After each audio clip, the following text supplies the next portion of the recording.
Good morning. Welcome to Good News for today, Wednesday, April the 10th. My name is Tim, My name is Nikki. and I'm going to read the scripture for today, and Nikki's going to offer her thoughts on that. Scripture for today is taken from Psalm 118, verses 19 to 24, and it reads as follows. Open for me the gates of righteousness. I will enter and give thanks to the Lord. This is the gate of the Lord, through which the righteous may enter. I will give you thanks, for you answered me. You have become my salvation. The stone the builders rejected has become the cornerstone. The Lord has done this, and it is marvelous in our eyes. The Lord has done it this very day. Let us rejoice today and be glad. The word of the Lord. Thanks, Tim. Actually, I just chose that verse because on April the 1st, in the forward day by day, uh, that was the comment that the person who wrote said he started saying every day, "This is the day that the Lord has made. I will rejoice and be glad in it." And on that day, I thought, what a great way to start your day. So I thought I'd start doing that. And Denise mentioned that on her good news last week as well. So since April the 1st, I say that every day. And this morning I was lying in bed. I said it before I got up, and I started thinking of what I would say for our good news for today. And it all seemed to make a lot of sense. But you know, when you're kind of halfway sleeping, and now I'm hoping that it will still make some sense. Um, these have been a difficult past year for Tim and I, and for me to recognize that God is in all of this, and that every day is a gift from God, and I can rejoice in that. And it is for all of us.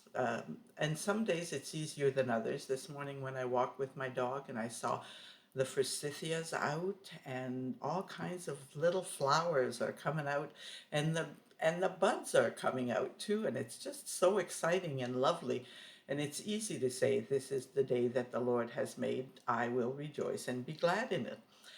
Um, Other days, I might not uh, be as thankful. And really, every day is a gift from God. And so, when I do my daily readings, I try to make it into a small study. Like, what does it say? Well, sometimes I might have read it and can't tell you a thing about it.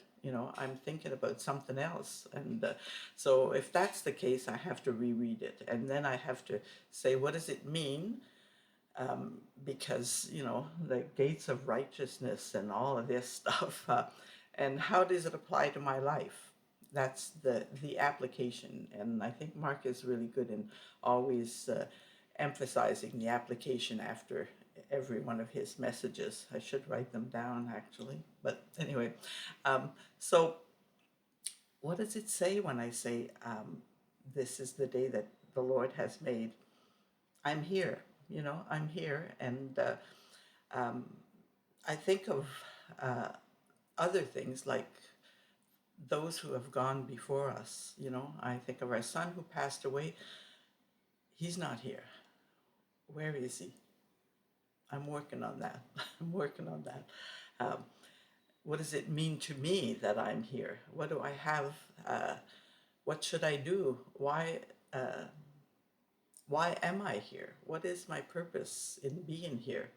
And and that's how I apply it to my life. And it's not all big things. Lots of times it's just little things. It's just and really most days are made up of little things, right?